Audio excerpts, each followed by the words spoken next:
In this video, I will show you how to change the color theme of your NetSuite interface so you can see the color, for example, of the sidebar.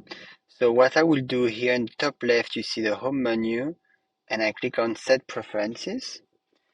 And once I'm here, I will click here in the submenu appearance. And here, just under, you will see the color theme. So you can click there and then you just choose one. Let's say that we will go for orange. And then I save it. And that's it. Now my NetSuite is orange, the color I may prefer. Maybe it makes me more awake when I work. What's important to remember is that the color you choose will only impact you and not the other users. So these are really personal preferences. That's it for today.